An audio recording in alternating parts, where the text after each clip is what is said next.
I went into the hospital on January 2nd of 95. That was the Monday, and they put me on life support on the Friday. The rule of thumb, once you went on the ventilator, you never came off. When I found out I was positive, it was like the world stopped. There's 3 of us left from when I was 16, 17. I didn't care what happened to me.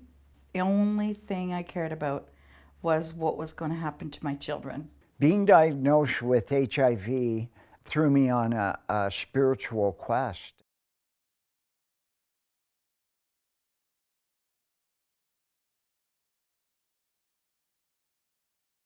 In the late 80s and the early 90s, at the height of what's called the Holocaust years, oftentimes primary care physicians, when they would diagnose an individual as HIV positive, more often than not, they were pretty much told to get their affairs in order. I was 35 years old when I was diagnosed with HIV. And I mean, I was told, you know, to get your affairs in order. You know, there isn't anything that we can do for you at this time. Well, I was diagnosed in 87, and I remember Dr. Cohen said to me at the time, he said, I don't know what to tell you. He says, because I have people come in here that will look as healthy as you do, and they die in 6 months. And I have other people that come in and look as healthy as you do, and they're fine. So of course, I was in a state of shock that I was positive and everything else in the first place. So all I heard was that I had 6 months to live. When I was first diagnosed, I was right in the middle of the RPN course, and I was told that I wouldn't live to 40. I was 34 years old at that time. I had to, you know, make plans with, you know, my family and let them know, like this is the situation. You know, would you guys be willing to take the kids if something happens to me? I had a lot of decisions to make of if I was going to continue school, what I was going to do with my life.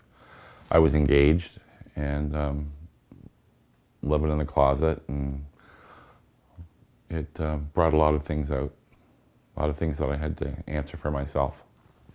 There's 3 of us left from when I was 16, 17. There's only 3 of us left. I do an inventory every once in a while, and I'm afraid to reach out and say, call so-and-so, oh, he passed. Like, I don't want to hear no more. I'm tired. So there's been a lot. Like, I'm going way, way back, you know, when it first became an epidemic.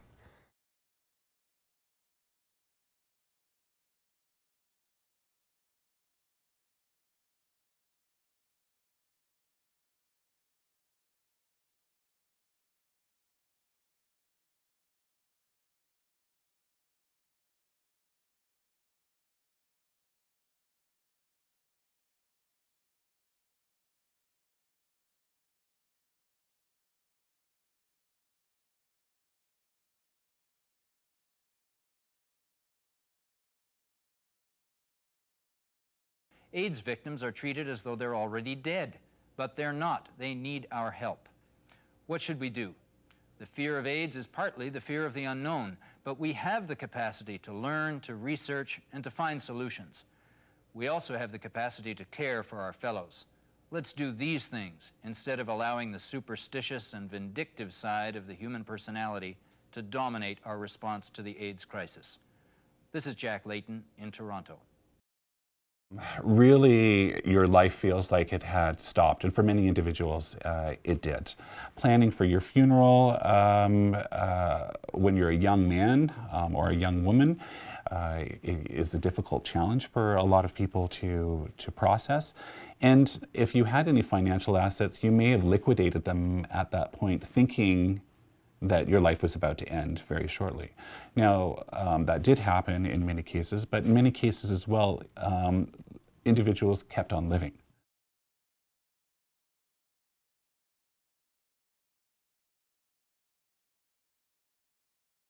Initially, people are afraid. They think it's like, once I have HIV, I'm going to die. There's no hope. They're very hopeless. But with the advent of medication, that seemed to give people hope. The discoveries that have happened in HIV have been extraordinary. So treatments and evolvements of treatments to simplification of treatments to side effects being less common and people who don't tolerate them. Just science breakthroughs in HIV have been enormous, and that's allowed people to live almost normal lifespans.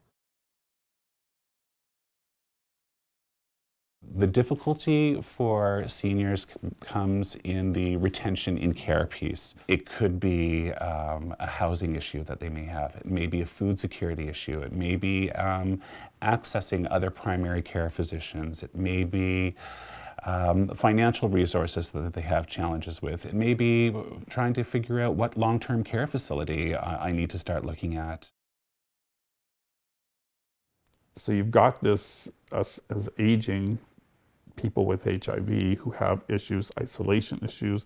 You might have, I'm very fortunate, I don't have a lot of health issues, but there are people with several, like heart disease and sugar, and they've got all these things going on.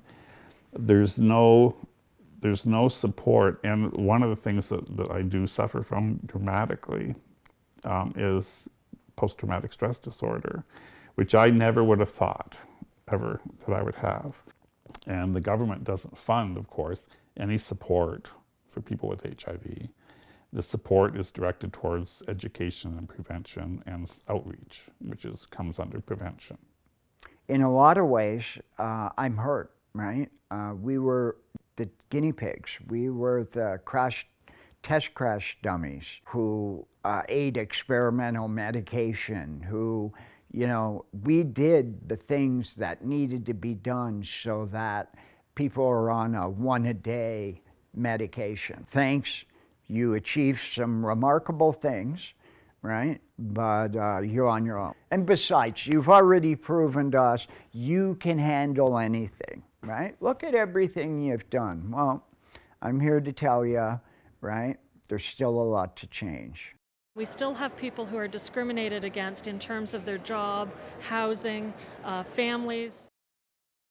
There was a great movement in the past where those long-term survivors that are here today really were strong activists in the community, or their family and friends were strong activists in the community.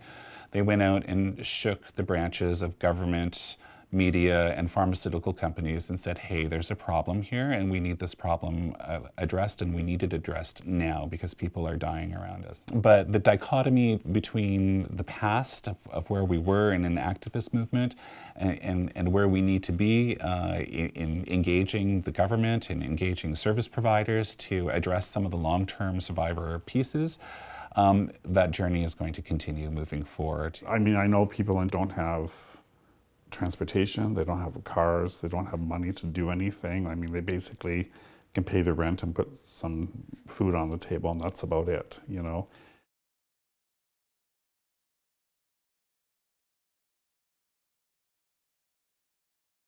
I've just turned 65, and long-term disability from your work ends at 65. Okay, you weren't supposed to live this long, so you're dead. Screw off. But I'm really struggling right now. I'm barely making it.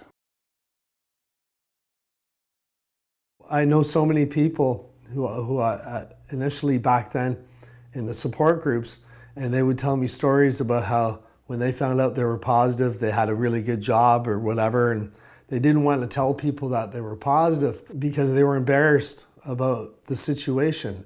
So they'd end up quitting these jobs, and they didn't actually have to even tell the employers why they were going on to long-term disability. I remember one Christmas, I think Jordan was in grade 9, and he came home. It was like the beginning of January, and it was supper time, and everybody was busy talking about what was going on. And he was all excited to tell us that he was part of a group that was going to sponsor a poor family for Christmas to make sure they had a good Christmas. And I said to Jordan, wow, that's amazing. How do we get on that list?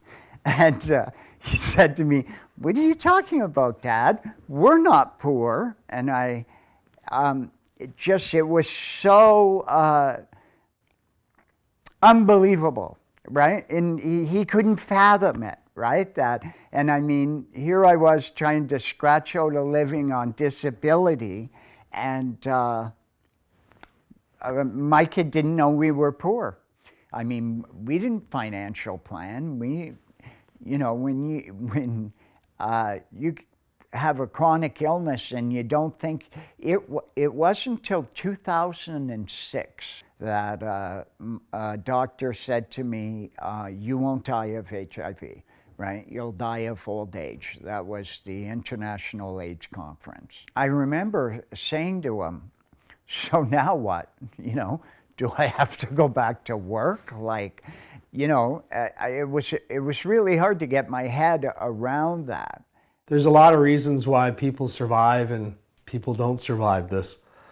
And, it can be as much as like finances, whether or not you have that financial stress. It can be the acceptance of your family or not. A lot of gay friends of mine, they talk about when they were diagnosed, that when they had to disclose to their family, they weren't only disclosing that they were HIV positive, they were disclosing that they were gay. And I've known people where their mom lives 5 blocks away and she doesn't come to visit them. I'm not sure that we've really addressed the mental health and the grief piece and the post-traumatic stress that's impacted many of those that are longtime survivors and living with HIV today. So the memorial continues. We still want to acknowledge those pieces and recognize those who have passed away last week and recognize those that have passed away 3 decades ago.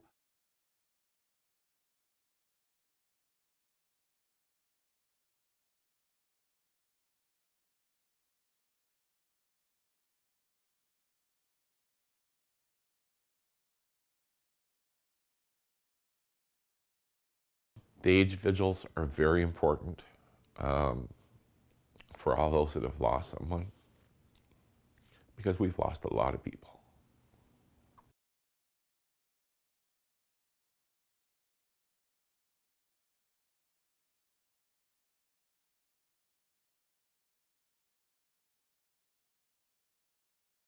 My mentors, when I was first diagnosed, are gone.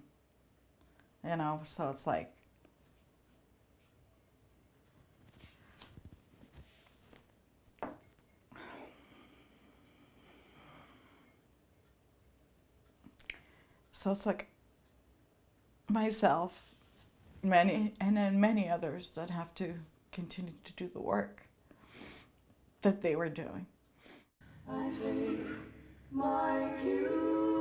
When you see the media coming now and talking to us and talking to everybody that's involved in the vigils for World AIDS Day, it means a lot, because it means people remember and they care. Time stands still for no one. It's the universal creed. But you wonder how you got here. Will you ever find what you need? Look around and see that hope is everywhere. In the waves upon the shore, in sweet Gaia's prayer. It's in the snow that gently falls, in the sun that warms your skin. It's in the dreams you dream. It's a place you know you've been.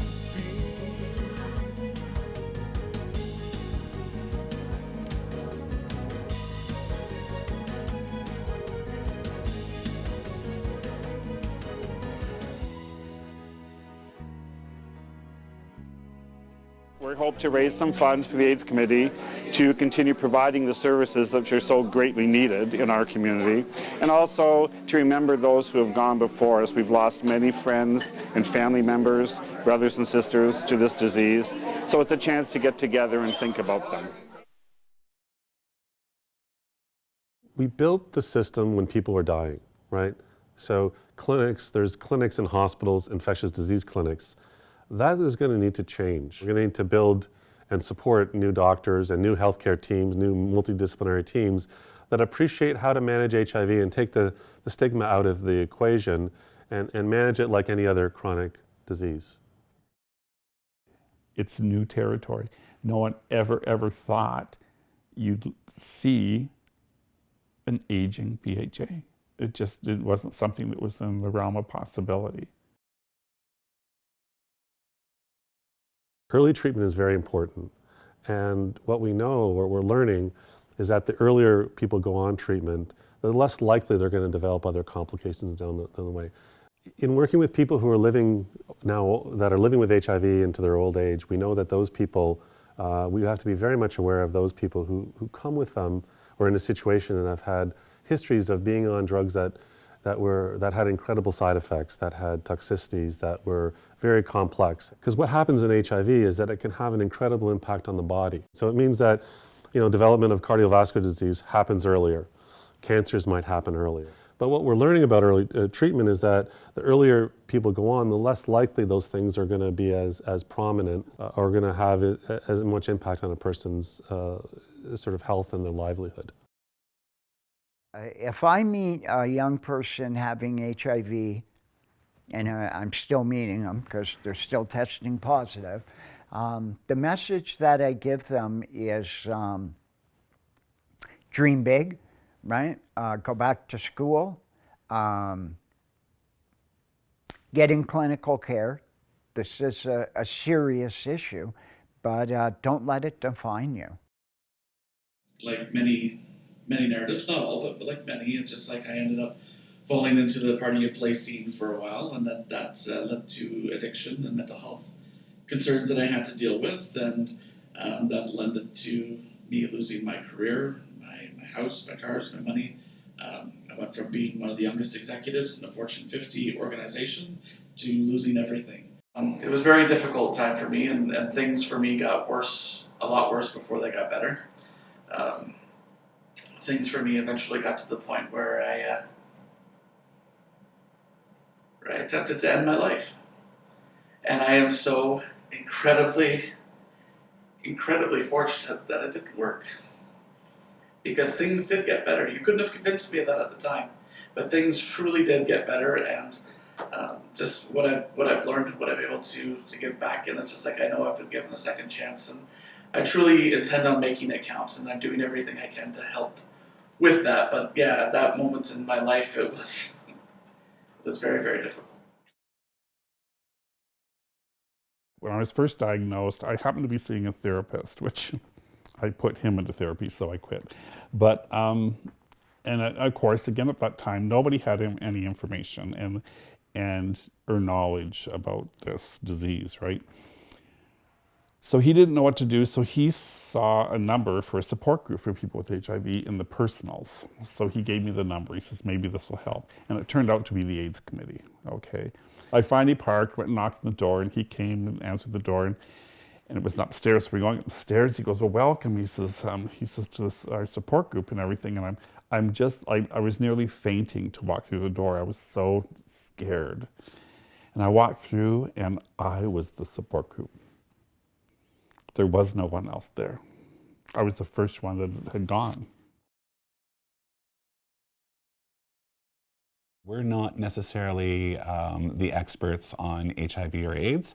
We're not necessarily the experts about the barriers or challenges those who are living with HIV have on a day-to-day basis. So it really, really is important that we have long-term survivors with that lived experience that they can bring to the table and help develop really relevant and impactful programming in the community. Jack, for example, was the person that came in, and he's the one that, when I was volunteering at the time, said, we need to go and have a talk. And he took me out to the parking lot, and we sat in his car, and he started asking me all these questions, and just like, dude, like, how are you in my head right now? Right? It was incredible experience, because he was talking about issues that and by this point I'd been speaking with professionals for about 2 years, and he was asking all the hard questions that I had buried and haven't spoken to another human being about, thoughts that I had been having. But it was right there. So it's like clearly there was, he had been in my shoes, so to speak, right? And to be able to get guided through that conversation and started on that path of actually asking questions and being able to be like, oh, so that's the first time I truly felt that I wasn't alone in kind of what I was dealing with. I get it from my mom. The magic to life is helping people. And in helping people, it lightens your load, makes you feel good about who you are as an individual.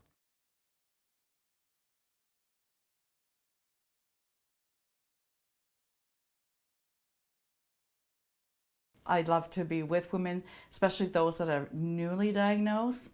I want to be around them and be able to be supportive and help them in any way I can. I mean, help them in regards to treatment, if they need any information, if they need resources, if they've been a victim of violence, rape, whatever the situation may be.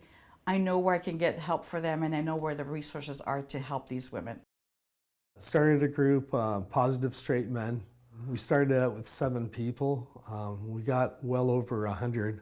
I was looking for support, and also at the same time I was trying to find a relationship, I guess. And a sociologist said, well, what about dating a woman who's positive? And I'm like, well, I haven't really met anybody like that. I mentioned this at a support group that I'd found in the meantime out in Mississauga. And a fellow approached me afterwards and said, well, I was talking with this women's organization, and they said, you know, they're not a dating thing, but if there was a men's organization. And I'm like, great. I started it because I wanted to meet women. But all of a sudden, all these other issues, you realize, oh, people have these other issues and, you know, they need some advice and so on. The new immigrants, they have their own issue. So hopefully if we can find a way to organize a sort of educational forum, you know, symposium, just to educate people on different issues affecting different groups, whereby people can get to know that, yes, even though we're different, but we still have, you know, common approach, you know, to situation. Working in healthcare really helped me take care of myself a lot better. Things that I needed to do, things that I needed to keep track of. And everything I learned, I shared. I wanted to give back and help other people to make it so their lives, they could live their lives a lot easier than having to, you know, put themselves at risk for certain things, or to help them get through just everyday life. There has been people I worked with that I know if they had known that I was HIV positive, they would have created a big fuss. And there were times where I was mad. I would hear people say things, how they would react towards certain patients, and thinking, you know, that could be me. And but what I did was I went to my superiors and the nurse educators and I asked them if I could educate people. I let them know too, HIV can happen to anyone, you know, and at the same time to let them know that they will need the support of family and friends around. And I will also encourage them too to get involved, you know, because, you know, they're afraid before, but they come to understand now that HIV seems to be affecting people directly or indirectly nowadays. And it's not something that for them to be, you know, ashamed of. Walk with your head up high. Be proud of who you are. Most of the women that I meet or have met are not empowered. And they have like low self-esteem, low lack of self-worth. And I feel that, not that it's a duty, but it's something that I want to do to empower women and say, you know, don't let this keep you down. Like, life still goes on and you'll still be able to do everything that you want to do in life and just keep going. And I feel that if they can see that in me, because I was one of them at one time in my life, if they can see that in me, then they can do it too. The School of Hard Knocks is an excellent teacher, right? So being able to actually have lived it, and I believe there's a very fine line between knowledge and wisdom, and having that wisdom of being able to actually know how and when could be an appropriate time, and kind of figure out if someone's ready to kind of broach that next, hill they need to climb. It's important, and being able to help guide one another and support one another. And we have similar conversations with our families and with friends and people trying to be out back in the dating pool. And dealing with HIV can be, that's another area that you see a lot of stigma in. And as soon as you disclose you're HIV positive, then all of a sudden, you're off the menu, so to speak, right? This man doesn't want you to see his face or identify his voice because of the stigma of HIV. It's been about almost 4 years now that I found out. People think that you as dirty sometimes. For this HIV positive man, finding someone to share his life has been a challenge. I'm asked a lot from the AIDS committee to do public speaking. It could be at a college, it could be at a university. I find that it's an opportunity for me to educate, tell them and share them my personal story. There's a lot of misconception out there still. I'm just flabbergasted because the questions that I get is like, what? No, that's not true. These are all myths. There's so many myths out there, and people need to educate themselves. And look, I'm shocked. So it's a matter of how to help and support people through those conversations as well. And because I think if folks actually took some time to understand what HIV truly was and what it meant, it's really not so scary. Resiliency comes from having friends to support me on my healing journey, be it First Nations or non-First Nations people, but healthy people who are balanced in their life, and it helps me get balanced in mine. Just for a point of fact, Resiliency started before I was born because I was 6 weeks premature, and I was born in 1951 at 3 pounds, and I lost weight. And in 51, they didn't have the technology to keep a baby alive. And at that time, I said, screw you. And in 95, I said, screw you. And so here I am. When I first saw a specialist, I was bugging the guy for a prognosis. And I'm like, so how long do I have, doc? And he's like, well, things are going to change and so on. And so you shouldn't just, it's not as bad as it could be. Things could get better and that. And I'm like, okay, fine. But right now, given where the state of medicine is, what's my prognosis? And he tried to step around it again. And then finally, I asked him again, and he says, 6, 7 years, you're probably going to go full blown. 8, 9 years, you would be dead. This is back in 1988, mind you.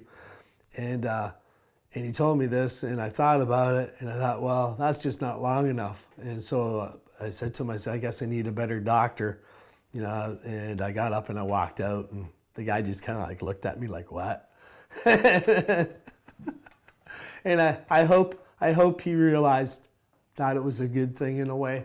I draw so much strength from my kids, my partner. They're all reasons to want to live, right? To want to go on. I wouldn't be here today if I didn't have the ability to laugh at some pretty scary, heavy things. I remember when Don lost his leg, and we had gone into the hospital, and that was the big fear. We didn't want an amputation. We were hoping they were going to be able to save his leg, and with bypass surgery. And so we went through 2 or 3 surgeries, and nothing was working. And so when we went and met the right doctor, he came into the room and he sat down with me and Don, and he said, there's no easy way to tell you this, Mr. Turner, but I'm gonna have to, you're gonna lose your leg. And me and Don had talked on the way to the appointment. I looked at Don, and he looked at me, and I could see him starting to well up, and I knew I was gonna start crying. And I instantly said to him, you realize what this means, don't you? And he said, no, what? And I said, you've single-handedly solved the odd sock problem for the rest of our life, right? And we looked at each other and we laughed. And the doctor looked at me, he was kind of mortified, But that's been one of the secrets to mine and Don's success, is we've been able to laugh at ourselves, laugh at each other, and try to find the humor in things, right? I cried like a baby. And it just floored me. And I go, wow, I thought the HIV or the AIDS would take me out, not diabetes. I didn't know what I was going to do, who I was going to be. I'm not going to be Don anymore. And then when I went to an Indigenous event, I fell and somebody wanted to pick me up, and I told them, no, I have to do this by myself. I had to get up by myself. I wanted their help, but they let me do it on my own first. The things that I've learned from Greg and Jack and Donnie and folks like that is really that, you know, I don't have to be defined by the disease. That's probably the biggest thing that they taught me. They've all been there before, so when that happens, again, you know that you're not the only one, but they can help you, but then also in turn you can help them, because then you become another person and another friend that they can confide in around issues that they might be struggling with. And as they're getting older, there's different issues that are starting to emerge. I've ended up in an old home. A friend of mine saw the place in 2011. She said, have you ever thought of holding an art show here? I said, no, I hadn't. She goes, it'd be a great space. So we talked about it, and I finally said, you know, I'd like to do that if we do it as a fundraiser. And so in 2012, we held our first Art in the Garden. We made United Way the designated recipient of the money, but the money is specifically designated for helping PHAs with social issues and ending some isolation issues.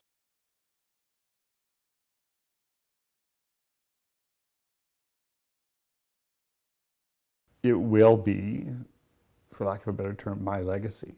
And I'm more aware at 65 that stuff just doesn't matter. It's what you do that matters.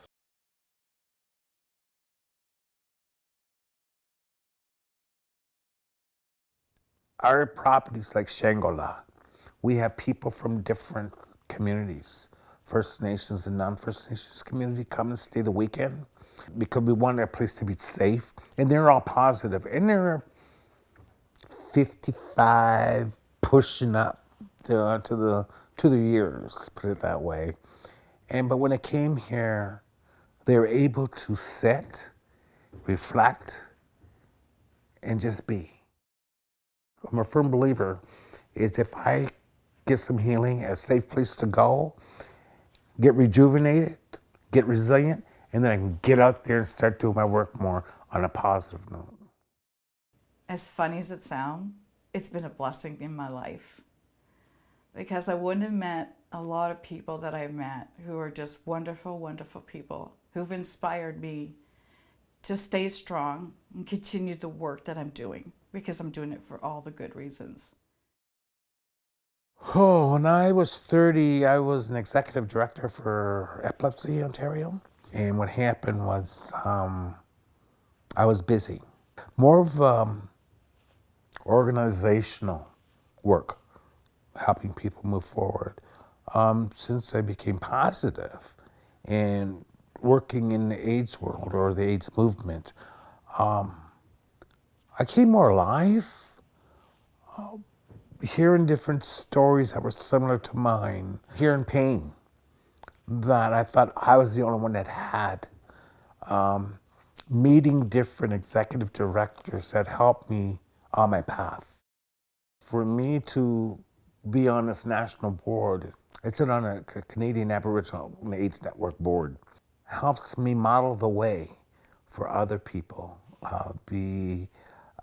who are two-spirited or who have, I call dual culture, like the Native and Black, Native and Chinese, Native and Oriental. And I am able to show them that just because I have never lived on the res, just because I have no visible identity of being Anishinaabe or Aboriginal, doesn't mean I'm not. I've always been an activist, I've come to realize.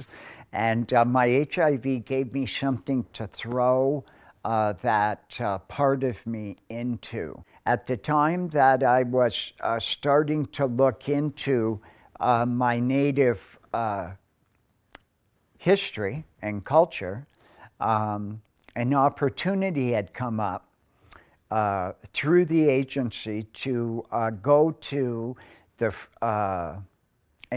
Native HIV conference. It opened up a whole world to us. I mean, I made friends there with people who I'm still friends today. There was a young woman, Keisha Larkin, who was doing a tour right across Canada, first Indigenous woman to go public with HIV.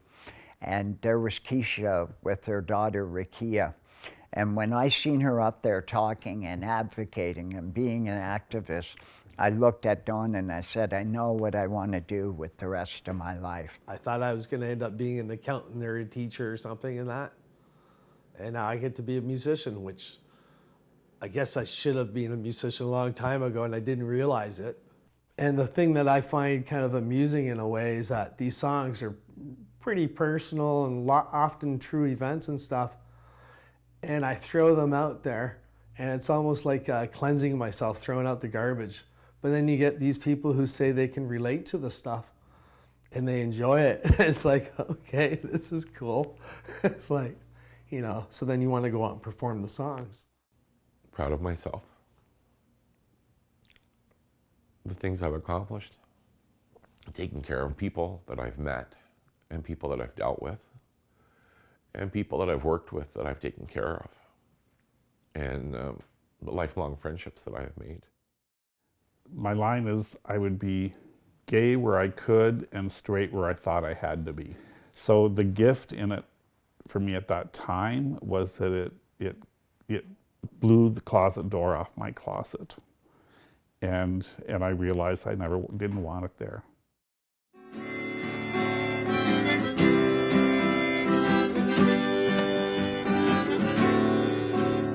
My mama said she loved me. She said she always did. So I introduced her to my boyfriend Bill. She said, what are you doing, son? What are you doing me? Whatever it is, let the neighbors see. Why did you make this choice, boy, to accept you? I know. Now I got these goddamn LGBTQs.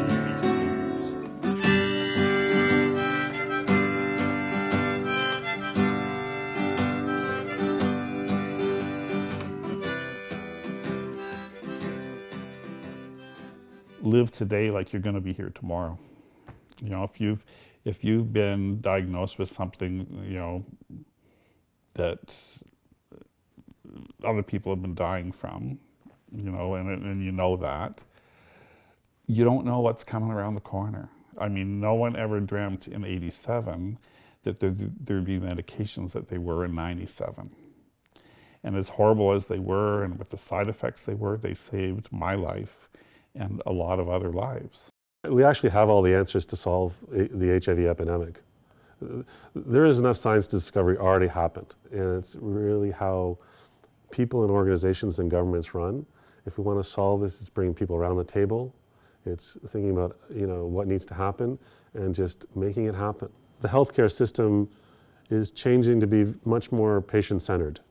And HIV has done it. It's shown how you can have a patient-centered system and it works and it listens. I'm excited about those opportunities going forward, but it is going to mean that people are going to have to stop doing things that they've been doing. And that's not really what people like to do.